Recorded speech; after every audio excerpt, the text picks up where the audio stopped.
आओ जी nucleus start करते हैं जी। अगला चैप्टर है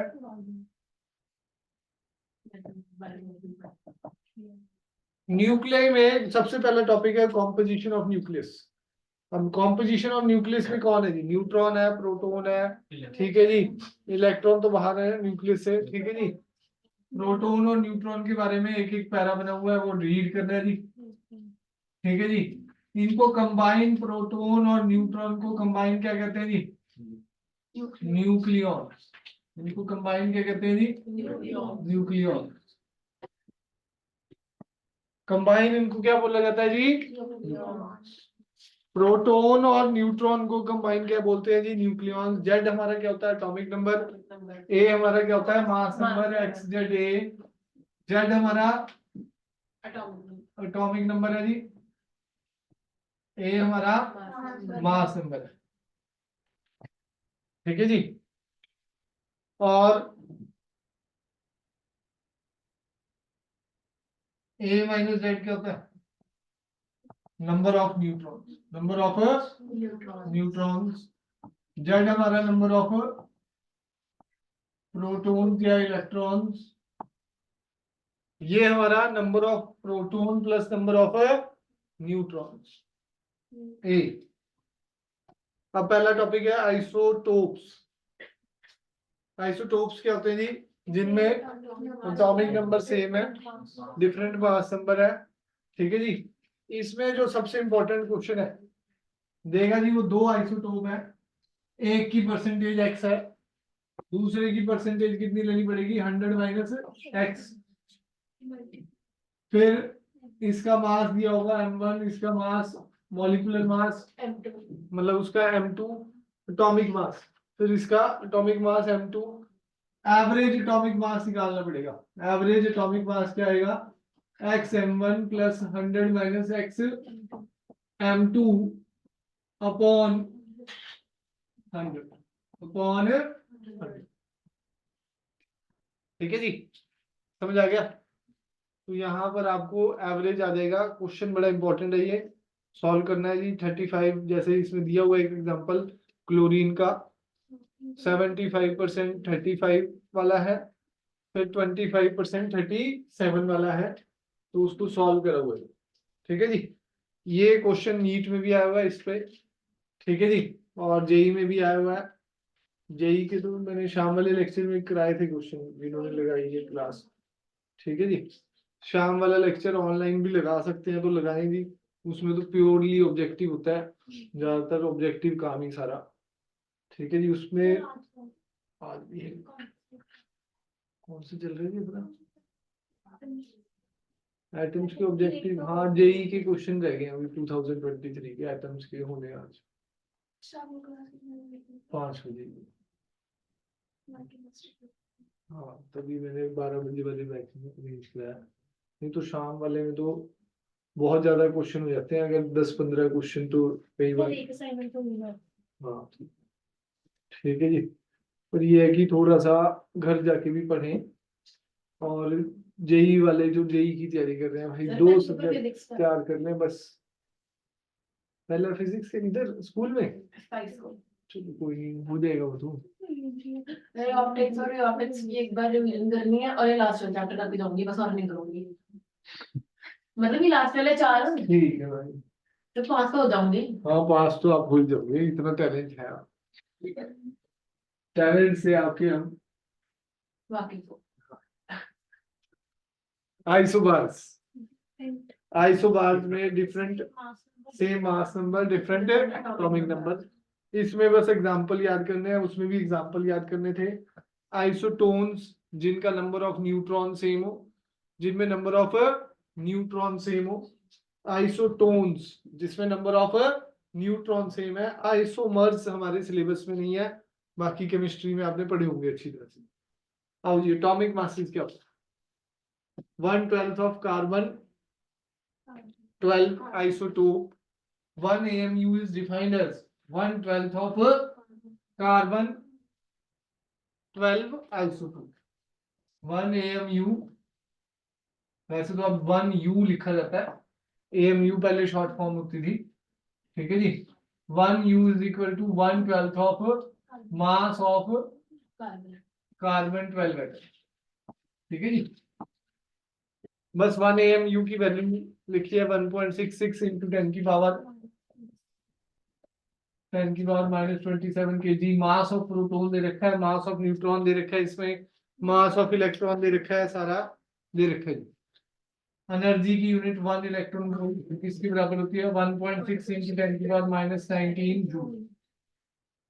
1 AMU में कितनी एनर्जी होगी? 1 AMU को कन्वर्ट करना है MEV में। ठीक है जी, 1.66 इंटू 10 की पावर -27 इंटू सी स्क्वायर 3 इंटू 10 की पावर 8 का होल स्क्वायर। ये सॉल्व करेंगे 14.94 इंटू 10 की पावर -11 जूल में आ जाएगा। ठीक है जी, जूल से फिर मिलियन इलेक्ट्रॉन वोल्ट में कन्वर्ट करेंगे 14.94 इंटू 10 की पावर -11 1.6 इंटू 10 की पावर -13 मिलियन इलेक्ट्रॉन वोल्ट में कन्वर्ट कर रहा हूं तो देखो जी 1 इलेक्ट्रॉन वोल्ट कितना होता है, 1 मिलियन इलेक्ट्रॉन वोल्ट कितना होता है जी 1.6 इंटू 10 की पावर -13 जूल। ठीक है जी, हर रोज का काम हर रोज करो, रिटर्न में करो सारा चैप्टर न्यूक्लियरी एटम्स 2-2 3-3 बार लिखो, ध्यान से क्वेश्चन जो मैं बोल रहा हूँ उसको कर दो बस। एनसीईआरटी को छोड़ो मत, उसमें से भी न्यूमेरिकल आने के पूरे चांस रहते हैं। बात बन जाएगी जरा जोर लगाओगे तो। E is equal to 931.5 million electron. Energy क्या आ जाएगी 931.5 मिलियन इलेक्ट्रॉन वोल्ट। मतलब कि 1 एटॉमिक मास यूनिट पे इतनी हाँ, इतनी एमईवी एनर्जी होती है। नेक्स्ट है न्यूक्लियर साइज। जेई के क्वेश्चन जब कराए थे न्यूक्लियर के, तो इसमें भी काफी क्वेश्चन आया हुआ था डेंसिटी पे और न्यूक्लियर साइज पे भी क्वेश्चन। इस असाइनमेंट से भी काफी क्वेश्चन आए हुए हैं, नीट में भी जोर लगाया जा सकता है एक आधा क्वेश्चन। देखो जी, न्यूक्लियर साइज क्या कहता है, volume of the nucleus is directly proportional to mass number. Volume of the nucleus is directly proportional to mass number. Volume का फार्मूला क्या है 4/3 pi R cube is directly proportional to A mass number. Area नहीं है, mass number. ठीक है जी, अब r is directly proportional to a की power 1/3, r equals to r not a की पावर 1/3। r नॉट क्या है जी, हाँ 1.2 फर्मी मीटर। और क्या कांस्टेंट एक नाम बोला था इसका, क्यों ऐसे कुछ था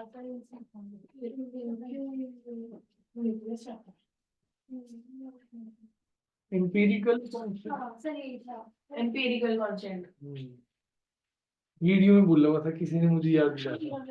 हाँ जरूरी, आप गुरु जी फिर इधर आ कि देना इंटरेस्ट नहीं बाद में एम्पिरिकल सब।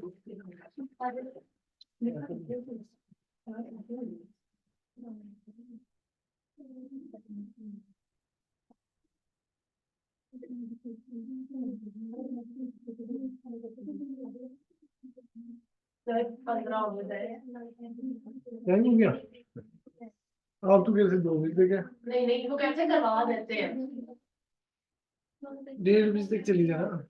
सर पे टाइम नहीं मिलता आप चली वैसे ही जाओ, मेरा 12 वाली खुल गया कोई नहीं आप चली जाओ, बाकी तो खड़ी है। सर कितना बताइए ये वैसे 1:30 तक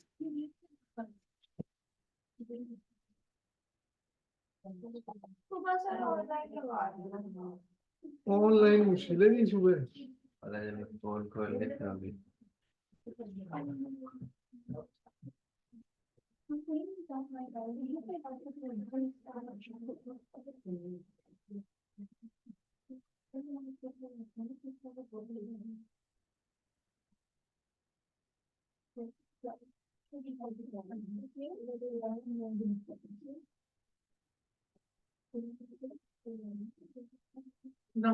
जाओ जाओ।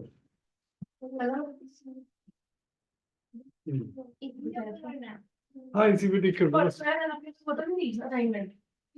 लास्ट टाइम में वो दो ही थी। बस एटम्स की असाइनमेंट डिस्कस होगी थी, अब न्यूक्लियर की करनी है। वो अपने दो दिन लास्ट उसके बाद तो लीगल। फिर अब न्यूक्लियर की नेक्स्ट क्लास में डिस्कस होगी, ये चैप्टर खत्म हो जाएगा। ठीक है। ठीक है जी, फिर सेमीकंडक्टर का ऐसे ही डिस्कशन हो जाएगा सारा।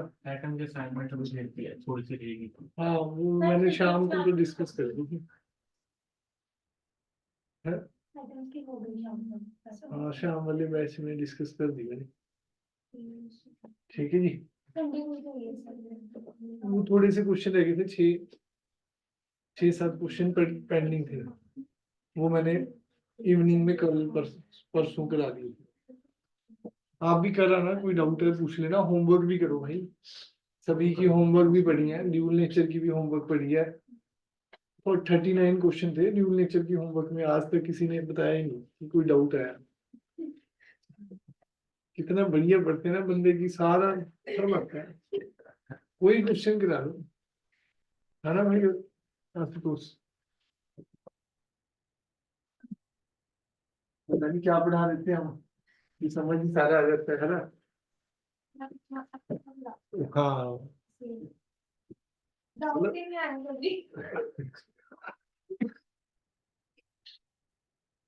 तो भी डाउट नहीं आने का मतलब आप घर जाके क्यों पढ़ नहीं रहा। पढ़ाने वाले तो अच्छे अच्छे जो पढ़ा रहे हैं उनमें भी डाउट आ जाता है बच्चों को। हाँ जी, आर नॉट इंपीरिकल कांस्टेंट है, 1.2 फर्मी मीटर बोलते हैं इसे। अब आ जाओ जी, न्यूमेरिकल में इसका भी काम आ जाता है। उसके बाद आओ डेंसिटी। डेंसिटी का फार्मूला क्या है? मास, टोटल मास, एक न्यूक्लियन का मास m है, नंबर ऑफ न्यूक्लियॉन्स कितने हैं a, तो total mass upon total volume 4/3 pi r cube m into a, 4/3 pi r cube क्या हो गया भाई, r नॉट a की पावर 1/3 का whole cube, m a upon 3 ऊपर चला गया, 4 pi r nought cube a आ गया, a से a कैंसिल, डेंसिटी क्या होगी 3m/4 पाई r नॉट। समझ आ गया जी? डेंसिटी की वैल्यूज है कांस्टेंट, सब कुछ वैल्यूज डाली, डेंसिटी आ गई 2.30 इंटू 10 की पावर 17 kg पर मीटर क्यूब, kg पर metre cube.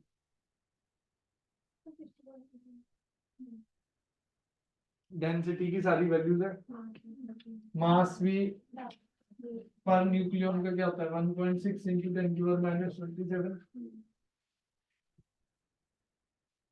4 into 22/7। Are not की वैल्यू यही है। फर्मी का मतलब होता है 10 की पावर -15। तो सारा कैलकुलेट करके ये 2.30 इंटू 10 की पावर 17 kg पर मीटर क्यूब आ रहा है।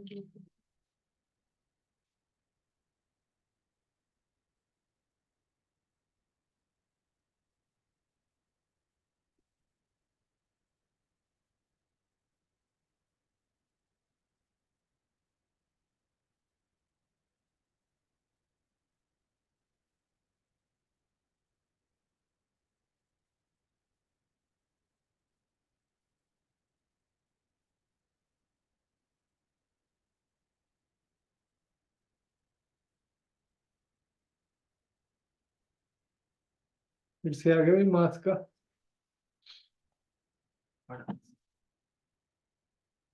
कैलकुलर आ चुका है यूटी एडमिनिस्ट्रेशन से।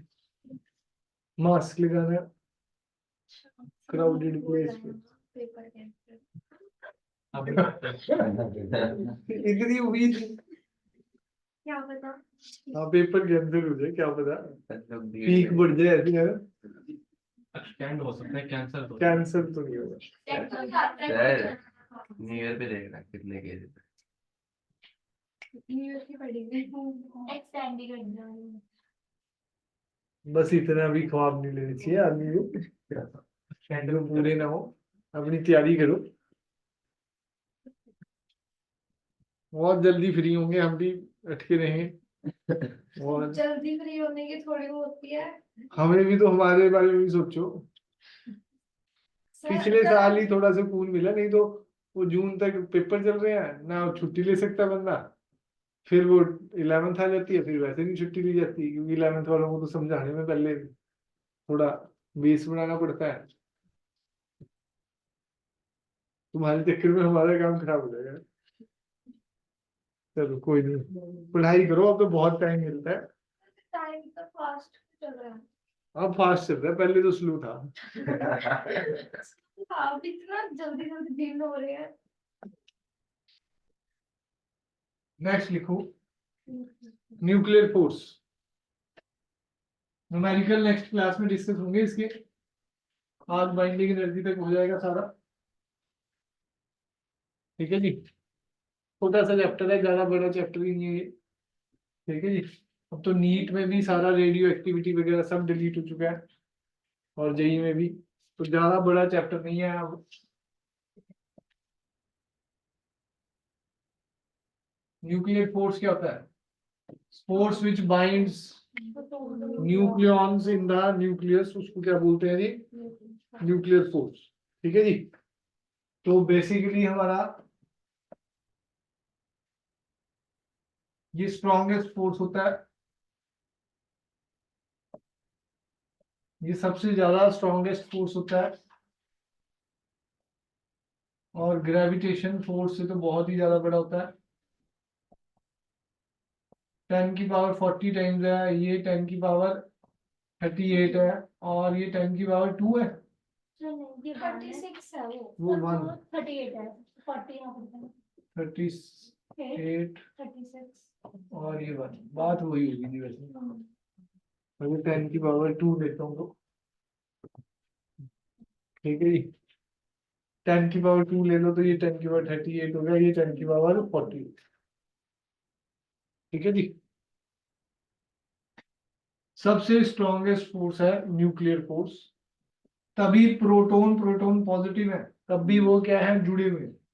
इलेक्ट्रोस्टैटिक फोर्स से बड़ा होगा तभी उसको रोक सकता है ना जी, अदरवाइज तो वो क्या करेंगे जी, रिपेल।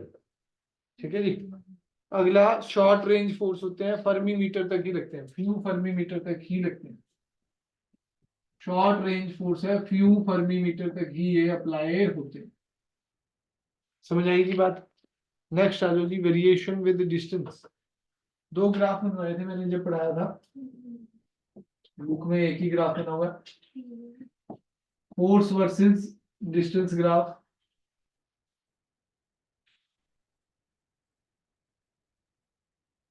ये आर नोट होता है, आर नोट 0.8 फर्मी मीटर होता है। ठीक है जी, R less than R naught है, R less than R naught है, तो फोर्स इज पॉजिटिव है, फोर्स इज पॉजिटिव। इसका मतलब क्या होगा जी, रिपल्सिव। इसका मतलब क्या होगा जी, repulsive. R equals to R naught equals to 0.8 fermi metre, इसका मतलब फोर्स क्या हो जाएगा जी, ये 1 हो गया, ये 2 हो गया। ठीक है जी, ये 1 हो गया, ये 2 हो गया, थर्ड क्या आ जाएगा, R is greater than R not, तो फोर्स क्या आ रहा है जी नीचे, नेगेटिव। ये फ्यू फर्मी मीटर तक ही गया है। नेगेटिव फोर्स का मतलब क्या होता है, अट्रैक्टिव। याद रखना कि फोर्स अगर पॉजिटिव है तो वो रिपल्सिव होता है, अट्रैक्टिव की टर्म्स में बात करें तो फोर्स अगर नेगेटिव हो तो वो क्या होता है जी, रिपल्सिव। नेगेटिव है तो अट्रैक्टिव, पॉजिटिव हो तो repulsive. Potential energy versus distance graph.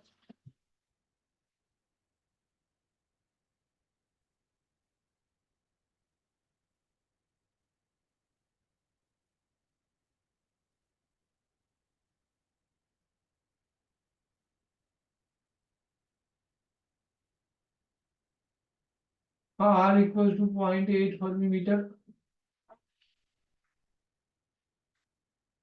Potential energy versus distance graph, F is equal to क्या होता है माइनस du/dr। 11th क्लास में पढ़ा है जी, F is equal to minus du/dr। Work on energy chapter में पढ़ाया जाता है पोटेंशियल एनर्जी का रिलेशन फोर्स के साथ। F is equal to minus du/dr। तो स्लोप है ये क्या है मेरी slope of the u versus r graph. अब देखो स्लोप कैसा है जी, यहाँ पर du/dr क्या है, r लेस देन r0 है। du/dr क्या है जी, नेगेटिव, नीचे को जा रहा है ना भाई, तो फोर्स क्या हो जाएगा, नेगेटिव ऑफ नेगेटिव क्या हो जाएगा, पॉजिटिव, तो रिपल्सिव हो गया। यहां पर स्लोप कैसा है जी, r इक्वल टू r0 पे du/dr क्या है जी, जीरो, तो स्लोप जीरो तो फोर्स भी जीरो।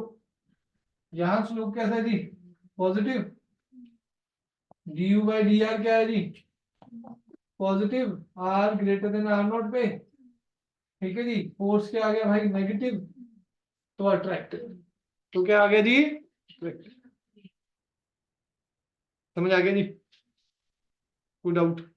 चार्ज इंडिपेंडेंट होते हैं, ये सारे पॉइंट्स पढ़ने अगले वाले। सैचुरेशन इफेक्ट शो करते हैं, बुक को रीड करें अच्छी तरह। स्पिन डिपेंडेंट करेक्टर, कोई भी एक नंबर का कंसेप्चुअल कुछ भी पूछ सकता है। ये सेशन रीजन, अब सेशन रीजन के लिए तो मैंने पहले ही बोला जी, फॉर योर नॉलेज हर चैप्टर की पढ़ो अच्छी तरह से, क्योंकि वो तो हमें भी नहीं पता होता कि आप थ्योरी में पढ़ लिया जी, 15 साल से पढ़ा रहे हैं तो। पर क्या होता है ज्यादातर हम न्यूमेरिकल और इसी में ही लगे रहते हैं, डेरिवेशंस में। कंसेप्चुअल तो बच्चे को पढ़ने पड़ते हैं, फिजिक्स का कंसेप्चुअल अलग ही है, मतलब थ्योरी पढ़ने के बाद भी आप ये नहीं कह सकते कि वो कंसेप्चुअल क्वेश्चन आप कर दोगे जब तक आप पीछे से सारे क्वेश्चन रीड नहीं करोगे। बुक पढ़नी बहुत जरूरी है। सोच तो रहे थे कि हटा दें, पर कैसे हटाएं, पर बुक हटाएंगे तो फिर बच्चा पढ़ेगा ही नहीं कुछ। बुक तो ये अच्छी है, बंदा अगर सीरियसली पढ़ ले, हर रोज 1 घंटा लगाना है। अगर शुरू से अप्रैल से हर रोज 1 घंटा सीरियसली लगाया जाए ना, तो पता नहीं क्या हो जाए। अफसोस तो बाद में ही होता है, हम क्या करें। ठीक है जी, अगर 1 घंटा डेली बंदा लगा दे तो 365 डेज तो बहुत होते हैं। हाँ अब तो 2 घंटे 3 घंटे की बात है। अभी भी बहुत इजी है, कोई इतना मुश्किल नहीं है, 70 में से 60 तो निकाले जा सकते हैं आपसे। नीट थोड़ा टफ है भाई, जो तैयारी कर रहे हैं रेगुलर, ड्रॉपर वालों को तो काम ही वही है, उनका तो होना चाहिए। तो रेगुलर वालों के तो बोर्ड भी है, ठीक है जी। जेई तो निकल जाएगा, चाहे जैसे मर्जी आप दो, आप 1.5 बुक भी तैयार कर जाओ, बस एक केमिस्ट्री पूरी, फिजिक्स आधी, बस जेई खत्म। इतने ही काम है जेई में। केमिस्ट्री टिप्स पे हो पूरी दबा के, पर वो है कैसी है वो मुझे नहीं पता। तुम्हारी टेस्ट तुमने दिए नहीं सुबह वाले बैच में, जेई के भी और नीट के भी ज्यादा है।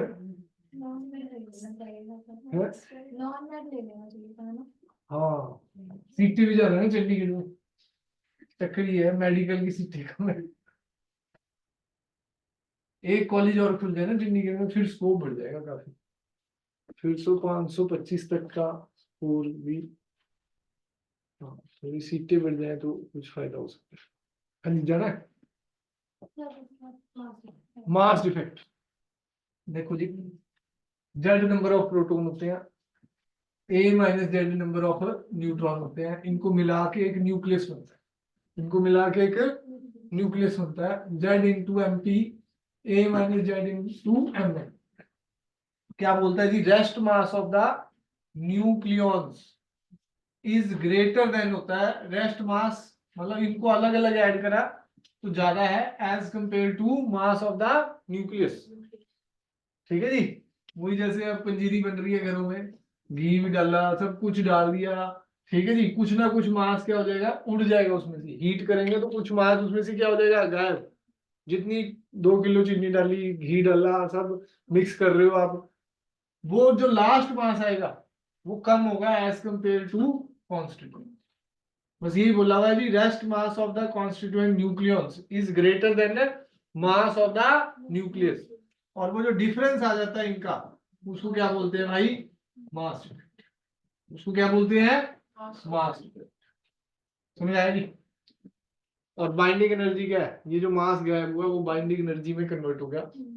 Energy required to bind the nucleons, energy required to bind the nucleons in the nucleus, उसको क्या बोलते हैं जी, बाइंडिंग एनर्जी। ठीक है जी। बाकी डेल्टा एम की वैल्यू डाल सकते हैं। हाँ, ग्राफ पढ़े जी, सब्जेक्टिव वाले ग्राफ पे बहुत ध्यान लगाएं, 90% चांस तो ग्राफ ही आ जाएगा भाई। ठीक है जी। बाकी ये है कि और न्यूमेरिकल भी आ सकता है, न्यूमेरिकल नेक्स्ट क्लास में न्यूक्लियर के स्टार्ट हो जाएंगे, फिजन फ्यूजन ही बताना है बस। ठीक है जी। तो थोड़ा सा डिटेल में पढ़ के आए इस चैप्टर को। ठीक है जी, चलो जी, छुट्टी। दो लेक्चर के थोड़ा दोनों को